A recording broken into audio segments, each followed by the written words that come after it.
大家好，我是丽莎大夫。今天站在我身边的呢是五味子医生方振宇医生。今天和大家聊一聊一个非常常见的小朋友容易出现的问题，就是咳嗽啦。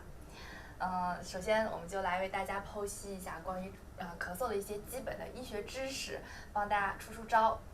那就先跟方医生来请教一下，我们很高兴知道小孩子咳嗽非常常见，为什么呢？因为就是从那个中医的角度嘛，肺属于是一个弱脏，它内经里面有这样一句话叫五脏六腑皆令人咳，也就是说所有的可以说你能够接触到的一些就是外感性的疾病嘛，也不一定是感冒，当然感冒是最容易咳嗽的。然后饮食不恰当也会引起咳嗽，然后呢，有时候一些伤食，吃的不注意了，比如说吃肉是吃的比较多啊，那个痰就是聚集在那个身体里面，也会引起咳嗽。所以说咳嗽的因非常多，它也是一个最常见的一个小孩子的一个疾病。那就是我们来说一下常见有哪几种病因，你有没有归类过？好的，是这样的，当然最常见的就是感冒。然后感冒以后呢，现在往往是会带小孩子去医院里面治。医院里面呢，西医呢其实对感冒呢，它就是一个对症治疗，对症治疗用退烧药啊，那个发汗啊，然后是降体温啊什么的。这样的治疗以后呢，往往在后面会留有一个咳嗽的这样的一个情况，咳2周3周什么的，这是一种。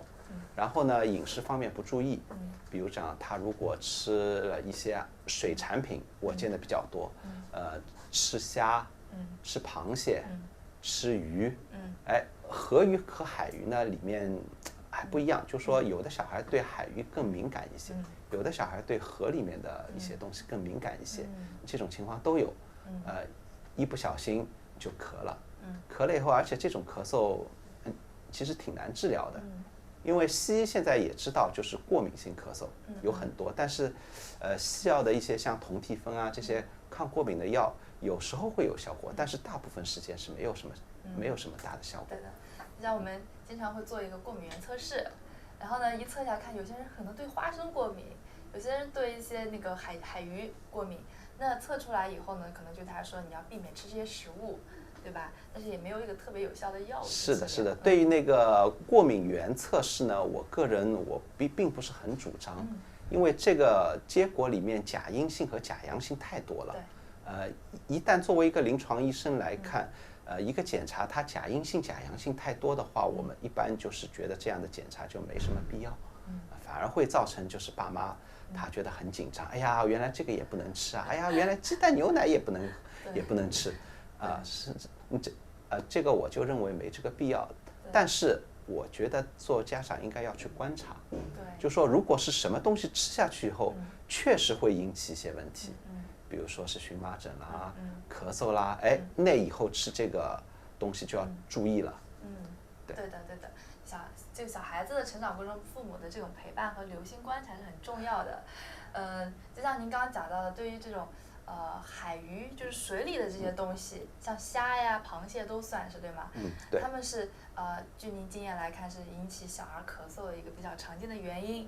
那除了像这种过敏性的情况，还有你前面提到的感冒之后引起咳嗽之外，还有没有其他原因呢？然后作为我那个是临床医生，其实我治疗的最多的就是。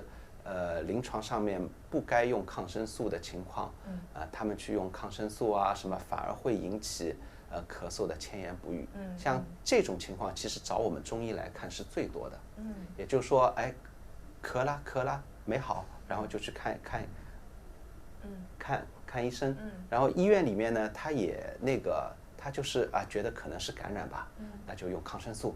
其实血常规如果是正常或者基本正常的话，用抗生素基本上是没有效果的。但是呢，抗生素从中医的角度讲起来，属于一种寒凉的一些药物，像这些药物呢，反而会引起他的咳嗽的迁延不愈。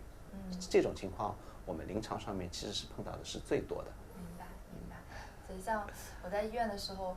就是也发现很多，目前现在抗生素的这个使用已经非常规范了，就比以前可能好一些。对对对，现在现在基本上查不到一些特定的一些菌群什么的，一般也不会乱用这个抗生素。滥用抗生素，其实在医院现在已经越来越少了。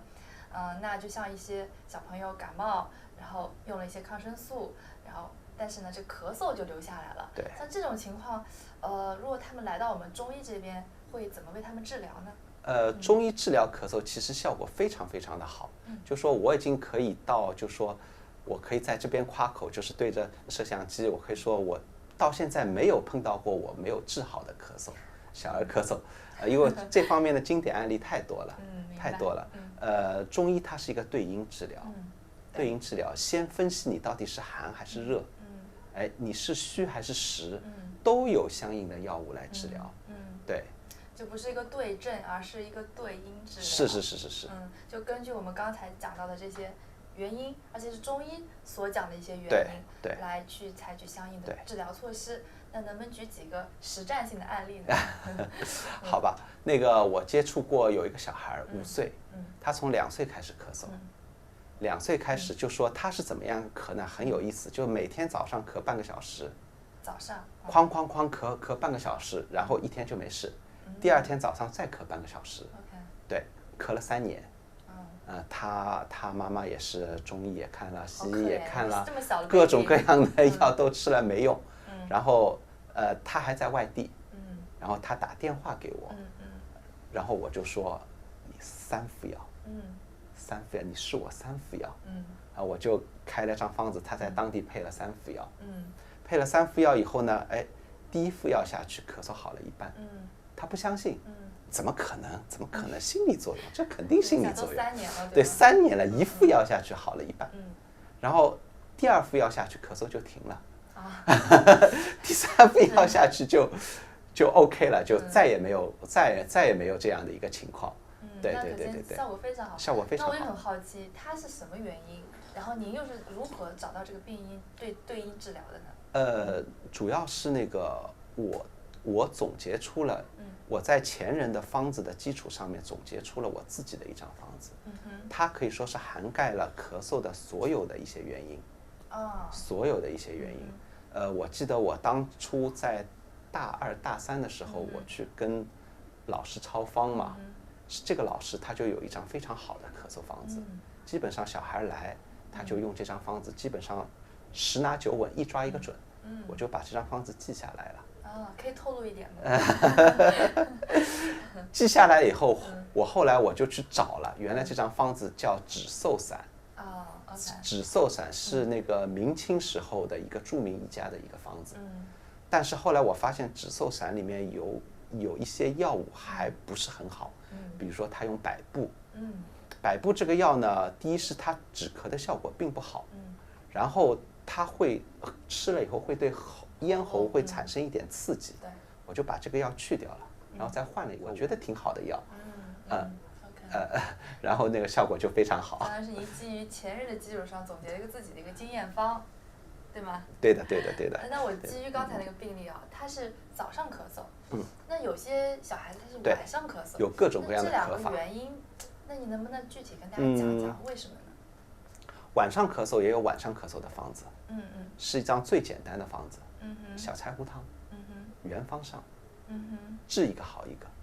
它是针对中医怎么解释这个早上咳和晚上咳？是这样的，那个它早晚是分阴阳的嘛，然后那个半表半里属于是少阳症，少阳症的主方就是小柴胡汤，所以说用这张小柴胡汤是正结合它属于是阴阳，阴阳方面它没调好，对，明白，就这样。好的，那我们刚才讲到了您对于这个早上咳嗽一个小 baby 的一个治疗案例啊，您还有没有其他的一些让您印象深刻的一些病人的故事？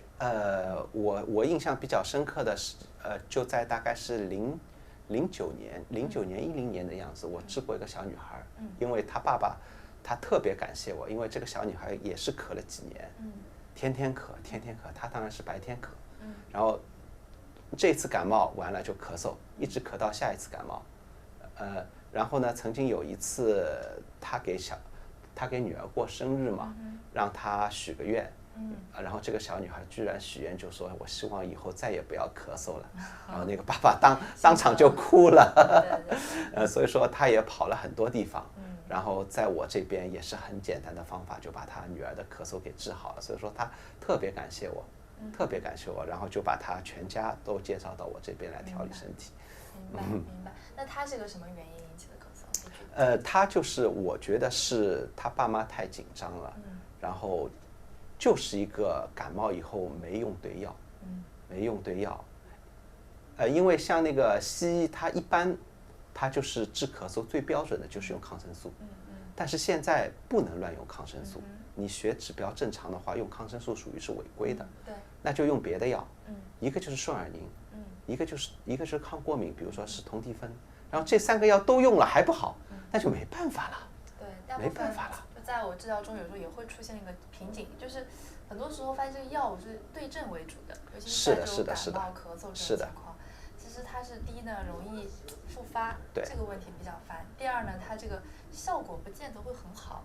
对，然后那些爸妈，他一旦到了这个地步，就说，抗生素也没用，抗过敏也没用，那个，平喘的药用那个顺尔宁也没用，那怎么办呢？那就网上到处搜一些民间方子，我见过好多呢。有什么煮萝卜水的啊，有煮白菜根的，有，然后里面就是放点那个冰糖啊什么的。我其实从小也喝过这些，那个是冰糖炖梨，冰糖炖川贝，什么各种各样的方子都有。是。那对于这些方子您怎么看呢？你觉得有用吗？我觉得有一点用，可能比去医院要好。比如说。比如说那个你感冒以后的咳嗽，你就用这些方子，可能咳个1个月也就停了。不能这些所有方子都拿来用吧？是。您觉得最有效的？可以，我可以推荐给大家一张比较简单的食疗方。其实治咳嗽最好的一个药呢，就在身边，就是生姜。生姜。你把皮剥了，因为生姜皮是偏寒的，生姜偏热的，把皮剥了，切那么1分厚，切个3片到5片，因为根据那个姜的大小，很大的片就切3片，很那个小的片就切个4、5片什么的，加一个罗汉果，煮水喝，这个对感冒以后的咳嗽效果还是可以的。明白了。像这个生姜，你刚刚讲的，它这个皮是偏阴的，就是有个感觉啊，就是如果是拉肚子的，你把这个皮切了以后，再吃里面光是内核的部分，效果非常好。是。对，如果是你光是吃外皮的话，可能达不到这么多的，就是把里面这个治腹泻呀这种效果可能就不是那么明显了。对。你刚刚讲了一个生姜加罗汉果煮多久时间？煮个3、5分钟。3、5分钟。每天早晚各一次吗？而且那个现在加工罗汉果有一个新工艺叫冻干。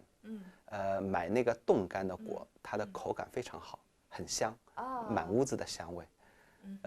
这个生姜，人家说晚上吃生姜赛砒霜，晚上也可以喝吗？这个从我这边我没找到任何的依据说是晚上不能吃生姜的。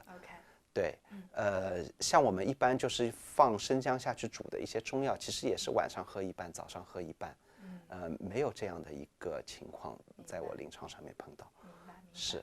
好的。那这个听上去有点像饮料性质，就是小孩子喝上去应该是，而且是甜甜的，稍微有点辣。根据咳嗽的病程可以决定一些辣的一个程度。比如说，因为我们中国人是很灵活的嘛，对，如果咳嗽咳得久的话，如果是寒性的，比如说有白痰啊什么的，生姜可以稍微多放一些，如果是黄痰啊什么的，生姜就可以少放一些。对。其实有一个感悟，我也是很想分享一下，就很多时候都是要因人而异，具体事情、具体情况，然后具体来对待。对。并不是说一棒子打死说生姜我们一定不能晚上吃，我们一定是不能吃生姜或者说一定不能吃这个食物。这样的话其实都容易走一个极端或误区。其实从那个中医讲起来，它也是讲究一个有这个病我就用这个药，和白天、晚上、早上还是晚上没什么关系。对你有这个症状了，我该用我就用。明白。医生也是根据不同人是不同的症状来给出对应的方子。对。下面呢，我再替我们的爸爸妈妈们问几个他们关心的问题。好的。比如说看到一个小孩子咳嗽了，那而且又发烧，这时候爸爸妈妈可能就紧张了，很多爸爸妈妈都赶快去给他退烧，去给他降温。你觉得这种做法对吗？是这种做法是不对的，因为从我们的诊疗常规的角度来讲，不明白那个发烧的原因的情况下面，不可以用退烧药。对，像治疗咳嗽，西医唯一超过中医的一个特点就是它有抗生素，尤其是那个就是大环内之类的抗生素，比如说阿奇霉素现在是最常用的，对，阿奇霉素它既能治疗细菌性的咳嗽，也能治疗就是衣原体和支原体引起的咳嗽。像这种情况呢，如果咳嗽它伴有发烧的情况，我们要考虑它是不是有感染。这样的情况，我还是建议去医院里面去验一个血。对。有些可能要做一下血培养，看一下是什么菌引起的，然后呢，我们会找到相应的最有效的那个抗生素。然后呢，这其实也是一种对应治疗了。从我就临床上面我自己的体会来讲，阿奇霉素是一个非常好的一个治咳嗽的一个药，尤其是在非常明确有感染的时候，用阿奇霉素，它还能解决一个支原体和衣原体引起咳嗽的一个问题。对。而且我们经常会画那个住院病房的病人会画那个体温曲线，看不同的热型，其实说不定你会发现，这不仅仅是一个简单的咳嗽，可能背后隐藏潜伏着一个更大的毛病。对，其实那个用抗生素治疗感染性的咳嗽，这个是对应治疗，这个是西医特长的一个东西。对，是这样。是的，而且还有一种说法，不知道你听说过没有？说这种发热其实是一种人体自我保护能力，就是说，有些发热现象呢，或者说是一种疾病好转反应，就是说你机体有这个能力去跟这个病毒或者是细菌做一个抗争。对，我们讲这个正邪在相互打仗的时候，对，然后它会出现这种机体发热呀这种反应。因为我经常发现一些肿瘤病人到后期，他其实热度是烧不上去的，是低热，对，或者就不发热，长期低热，对，是的，他就没这个能力去抗争了。对，所以说我们在也就是说我刚才跟你讲的，就是在明确发热的原因之前，不能用退烧药，因为发热是人体的一种抗病能力的一种体现，不可以随便的把这种能力给消耗掉。好的，好，那我们再看看还有什么爸爸妈妈们比较关注的问题，就是我们如果一个幼儿园里面一个小朋友咳嗽了，可能其他小朋友爸爸妈妈就开始非常紧张了，就说他是不是得了什么传染病啦？会不会传染？对，会不会有危险呀？您怎么看这个问题？是这样的，那个病毒性的感冒它是有传染的，比如说是流感。但是流感一旦是在某一个人身上已经到了咳嗽的地步，它的传染性就很小了。对。然后细菌性的咳嗽呢，它也会传染，但是传染的几率就小。剩下的一些咳嗽，比如说吃错东西啦，比如说是那个治疗没治好啊，这种咳嗽是没有传染性的。对。所以说大部分的咳嗽是不传染的。可以这样讲。明白，所以大家也不要就是过分的担忧啊。对。但是我们还是需要留心的，就是有些时候小朋友咳嗽了，有时候需要及时送到医院，早点治疗。那您有没有想提示家长们哪种情况出现的时候要赶快去找医生呢？其实现在大家在小孩咳嗽了以后，确实是第一时间就把他送到医院里面去了。对。只是到了医院里面没治好，没办法治，再来找中医来治疗。大部分是一个这样的一个情况。对。所以说我们其实在中医治疗的一些咳嗽都是已经送完了医院以后，我们那边治不好，然后再到我这边来治。明白。因为现在很多家人还是家里都一个或两个小宝贝嘛，基本上都是有点小事情都当成大事情来处理的。然后呢，就说我碰到有一些小孩的家长，因为长期在我这边看病呢，他对我有一种信任感了，一咳嗽先来找我。是这样呢，就说很多是不是要去医院里面用抗生素啊，就由我来定了。对，我一般就是能用中医的办法就尽量用，然后发现如果真的是需要用一些西药，那就去用西药。是，明白了。所以说，对于小朋友咳嗽呢，其实也不用去排斥说中医还是西医，关键都是要找到这个发病的原因。对，而且呢，很多时候我们中医的效果是非常好的，就像我们五味子医生，其实积累了很多的小朋友的粉丝的患者，对吧？在咳嗽这一块也是非常有经验的。那期待以后呢，给我们分享你更多的一些经验和方法。